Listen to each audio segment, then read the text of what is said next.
Good morning everyone. बच्चों, आज मैं आपको सुनहरी धूप से यानी इस बुक से चैप्टर अपना घर है सबको प्यारा आज आपको समझाती हूँ।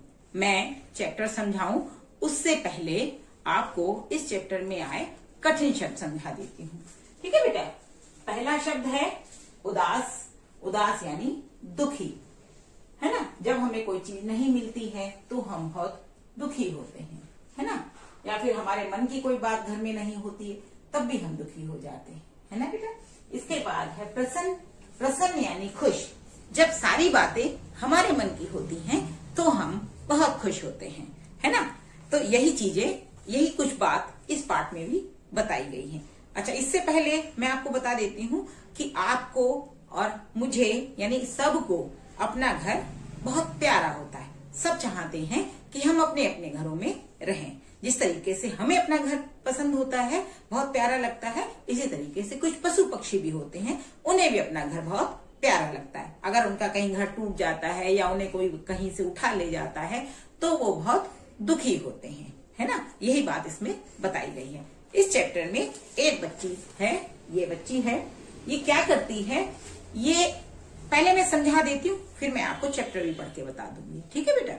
ये बच्ची क्या करती है, ये कहीं जा रही होती है तो इसको रास्ते में कई पशु पक्षी मिलते हैं, जिनमें से कुछ को ये उठा लाती है अपने घर पर और पिंजरे में बंद कर लेती है।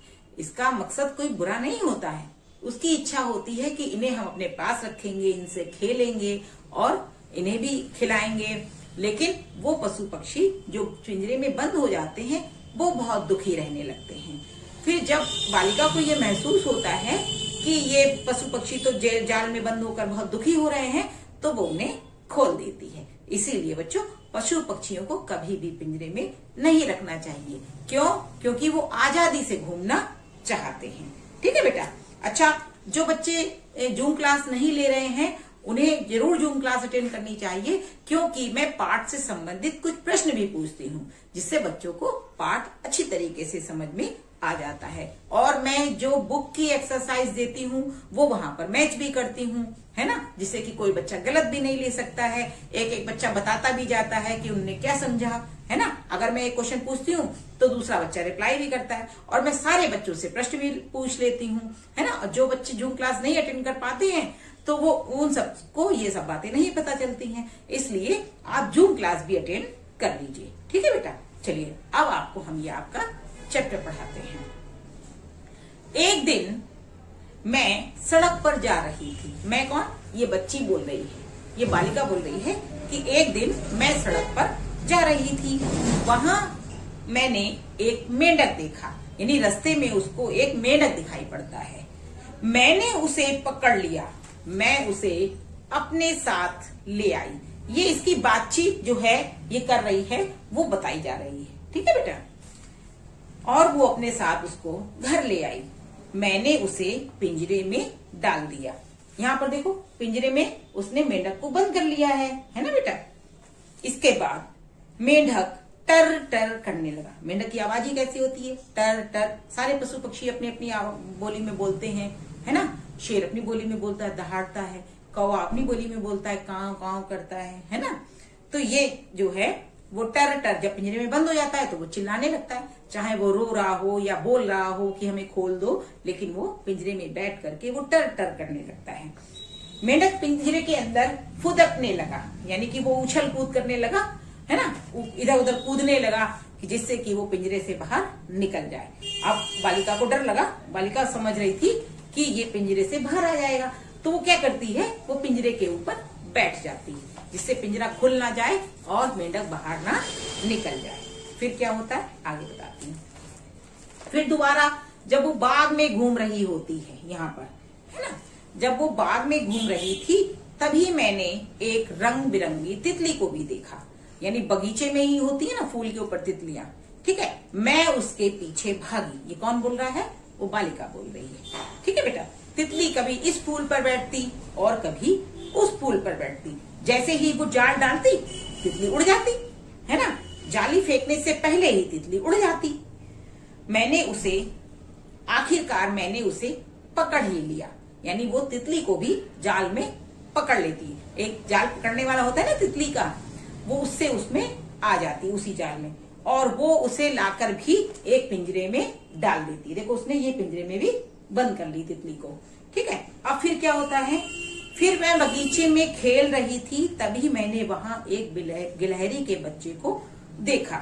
यानी जब वो बगीचे में खेल रही होती है तब तो उसे एक तितली मिलती है, जब वो घूम रही होती है, और जब वो खेल रही होती है तब उसे एक गिलहरी मिलती है। तीसरा कौन सा होता है पशु पक्षी कौन सा होता है, वो एक गिलहरी होती है। अब गिलहरी को भी वो पकड़ लेती है और उसे भी अपने साथ लेकर आ जाती है। मैंने उसे भी पिंजरे में डाल दिया, यानी वो गिलहरी को भी पकड़ लेती है। सबसे पहले वो मेंढक पकड़ती है, फिर उसके बाद वो तितली पकड़ती है, और उसके बाद वो गिलहरी को पकड़ लेती है ना बेटा। अब गिलहरी को भी वो पिंजरे में डाल देती है। जब वो गिलहरी को बंद कर देती है तो गिलहरी जो है इधर उधर भागती है, लेकिन उसके पास जो कुत्ता होता है, यानी उसका जो पालतू कुत्ता है बच्ची का, वो उसको देख रहा होता है कि ये पिंजरे में बंद हो गई है ना। फिर क्या होता है, इसके बाद देखिए, पिंजरे में बंद पशु पक्षी को उसने सबको देखा।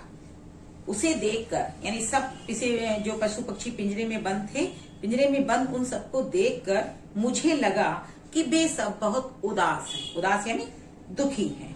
वे अब सब अपने घर जाना चाहते हैं।